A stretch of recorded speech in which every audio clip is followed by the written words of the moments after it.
Hello everyone, आप लोग का स्वागत है एग्जाम पॉइंट पर। दोस्तों, Jharkhand high court assistant clerk का एग्जाम कब होगा, किस महीने में होगा, मैं सारा कुछ आपको डिटेल से बताने वाला हूं। और दूसरा इंपॉर्टेंट बात कि आपको किस सब्जेक्ट में, किस टॉपिक में सबसे ज्यादा ध्यान देना है। तो आपका जो सिलेक्शन होगा वही तीन सब्जेक्ट आपको सिलेक्शन दिलाने वाली है। तो वो कौन कौन सा तीन सब्जेक्ट है और सबसे ज्यादा फोकस आपको क्यों करना है तीन सब्जेक्ट पर, मैं आपको सब कुछ अच्छे से और डिटेल से बताने वाला हूं। तो आपका जो सबसे इंपॉर्टेंट बात कि आपका एग्जाम किस महीने में होगा और कब तक होने की पूरी उम्मीद है। तो दोस्तों, झारखंड में जो इलेक्शन चल रहा था, तो इसके कारण जो है वो झारखंड में आचार संहिता लग गया था। तो इसके कारण बहुत सारे जो एग्जाम है वो पेंडिंग हो गई थी, लेकिन फिर से इसकी प्रक्रिया को स्टार्ट कर दिया गया है। तो मैं आपको बताऊंगा कि Jharkhand high court assistant clerk का एग्जाम कब आपका होने वाला है, किस डेट में होगा, किस महीने में होगा, मैं सारा कुछ आपको सब कुछ बताऊंगा। तो ये वीडियो बिल्कुल आप ध्यान से देखिएगा, बिल्कुल स्किप ना कीजिएगा। अगर आप मेरे चैनल में नए हैं तो जल्दी से आप मेरे चैनल को सब्सक्राइब लाइक जरूर कर दें। और मेरा टेलीग्राम चैनल एग्जाम पॉइंट नाम से है, इसका लिंक मैं वीडियो को डिस्क्रिप्शन में डाल दिया हूँ। वहां पे जाके सबसे पहले ज्वाइन हो जाइए, वहां पे आपको हमेशा नई नई अपडेट मिलती रहेगी। चलिए वीडियो को स्टार्ट करते हैं। आपको जो Jharkhand high court assistant clerk का सबसे पहले मैं आपको बता देता हूँ कि आपको तीन सब्जेक्ट में, तीन टॉपिक में क्यों ध्यान देना है और कौन कौन सब्जेक्ट में ध्यान देना है, जो आपका सिलेक्शन में सबसे ज्यादा आपको मदद करने वाली है। सबसे पहला जो सब्जेक्ट आपको ध्यान देना है वो आपको जीके पर देना है, क्योंकि जीके जो अकेला जो है वो 30 मार्क्स का है, वो भी आपका ऑब्जेक्टिव। तो 30 मार्क्स का आपका जीके है। आपका जीके में आपका हिस्ट्री, ज्योग्राफी, फिर आपका पॉलिटी, फिजिक्स, केमिस्ट्री, बायो, ये सब आपका आएगा। फिर आपका इकोनॉमिक्स, मतलब 5 से 6 सब्जेक्ट जो है वो आपका जनरल नॉलेज में आ जाएगा। तो आपको जनरल नॉलेज बिल्कुल आप कंटिन्यू अपना पढ़ाई को कंटिन्यू रखिए। अकेला सिर्फ ये 30 मार्क्स का है। और दूसरा जो इंपॉर्टेंट सब्जेक्ट वो आपका जनरल इंग्लिश। तो जनरल इंग्लिश में जो आपको दोस्तों वो प्रैक्टिस ज़्यादा से ज़्यादा कीजिए। सबसे पहले इसका जो इंग्लिश कॉम्प्रहेंशन होता है उसका प्रैक्टिस कीजिए। अगर आप इंग्लिश कॉम्प्रहेंशन का प्रैक्टिस नहीं कीजिएगा तो आप एग्जाम में आप नहीं कर पाइएगा। इसमें सिर्फ आपको कुछ नहीं करना है, रोज सिर्फ एक सेट लगाइए इंग्लिश कॉम्प्रहेंशन का, वो इजिली आपका हो जाएगा। फिर आपको एसे राइटिंग का प्रैक्टिस करना है।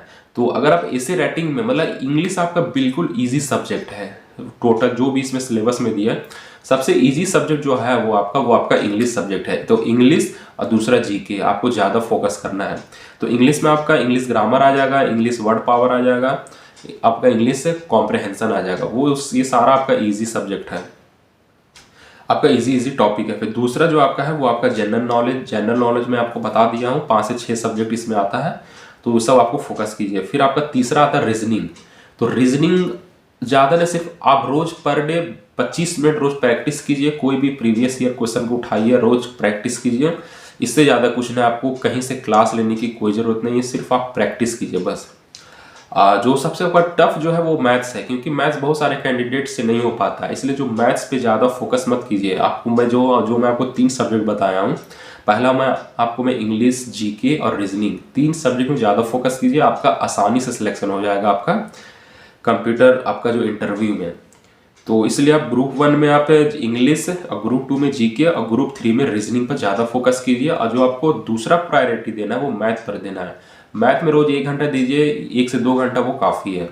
तो मैथ में आपको ज़्यादा लेक्चर देखने की कोई ज़रूरत नहीं है, सिर्फ आप प्रीवियस ईयर क्वेश्चन प्रैक्टिस कीजिए, फॉर्मूला अच्छे से याद कर लीजिए, तो ये आपका सिलेबस कंप्लीट हो जाएगा।